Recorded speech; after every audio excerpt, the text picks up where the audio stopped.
The wind rolled across the high desert like a living thing, carrying dust, firelight, and the smell of blood that had not yet dried. The Apache village stood silent beneath the crimson sky, teepees forming a broken circle around the central fire where the chief waited. He was an old man, his hair silvered by decades of war and wisdom, his eyes sharp enough to cut through lies. Tonight, his word would decide the fate of many, but especially one woman. Naya stood among the gathered tribe, her spine straight, her face unreadable, though her heart thundered louder than the war drums that once called the men to battle. She was known among her people as the hawk woman, fast, fearless, untamed. No man had ever claimed her, and none had dared try without paying a price. Yet tonight, the chief had spoken words that chained her destiny. Choose one as your husband. The order echoed through the tribe like a gunshot. Around her stood the eligible warriors, brave Apache fighters with scars, honor, and blood ties that ran deep into the soil of this land. But beyond them, bound to a wooden post, stood the outsider, the cowboy, a white man, captured 3 days earlier after wandering too close to sacred land. He was supposed to die at dawn, tall even while restrained, dust-stained, his jaw bruised but unbroken. His blue eyes held no fear, only something far more dangerous, understanding. He had saved Naya's life during the raid, pulling her from beneath a collapsing ridge when arrows flew and chaos ruled. He could have escaped. He didn't, the tribe whispered. Some called it fate, others called it a curse. The chief raised his staff, silencing the murmurs. Our land bleeds, he said. The white men come like locusts. We need strength, unity, and sons who will fight. Naya, daughter of the hawk, you will choose. Her breath slowed. She turned her head not to the warriors who had trained beside her since childhood, not to the men whose mothers braided her hair, but to the cowboy.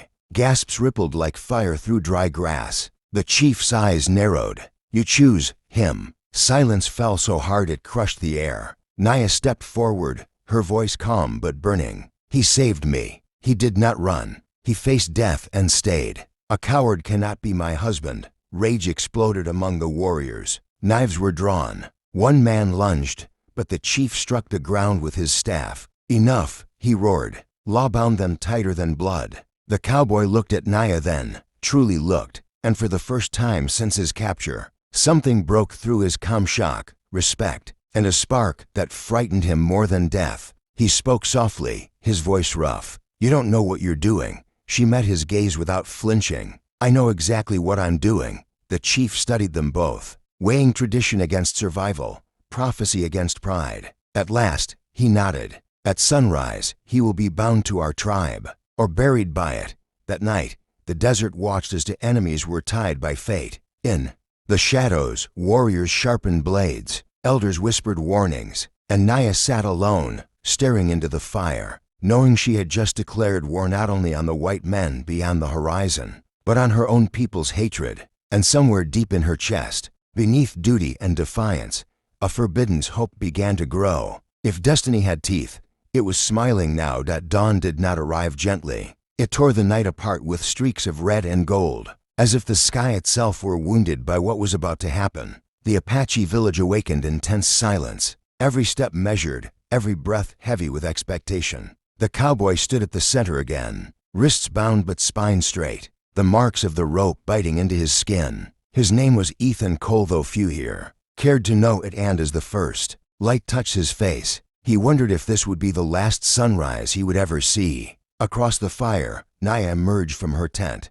dressed not as a bride but as a warrior. Her hair was braided tight, her eyes steady, her knife strapped to her thigh. Murmurs followed her like shadows. Some saw defiance, others saw prophecy unfolding. The chief stepped forward, his presence commanding the land itself. Today, he announced, two paths cross. One leads to peace, the other to blood.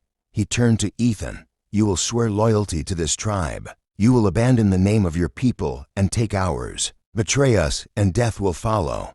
Ethan's jaw tightened. He looked at Naya, not pleading, not demanding, but searching. She gave him a single nod. In that moment, he understood something he never had before.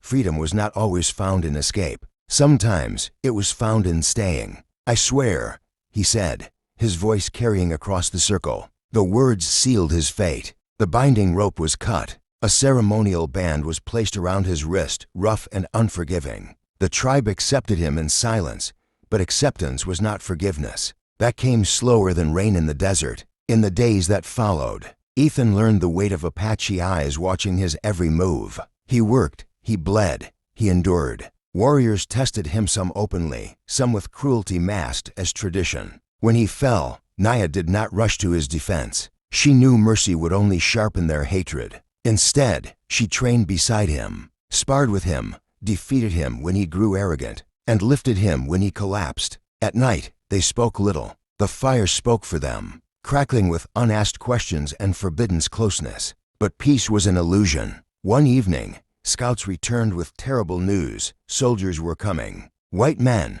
armed, angry. They wanted the cowboy back or dead. Panic spread. Warriors demanded Ethan's execution to appease the threat. The chief's face hardened, torn between survival and honor. Naya stepped forward once more, placing herself between the tribe and the man she had chosen. "If you kill him," she said, "you teach them we break our own laws. If you give him up, you teach them we kneel." The words struck deeper than any blade. Ethan finally spoke, stepping beside her. "If blood must be paid," he said, "let it be mine on the battlefield, not bound like an offering." At dawn, the Apache did not flee. They stood their ground. The clash was swift and brutal. Smoke filled the air. Horses screamed. Guns roared. Ethan fought not as a cowboy, but as Apache protecting the land, the people, and the woman who had rewritten his soul. When the dust settled, the soldiers were gone. Some fled, some lay still. The cost was high, but the tribe stood.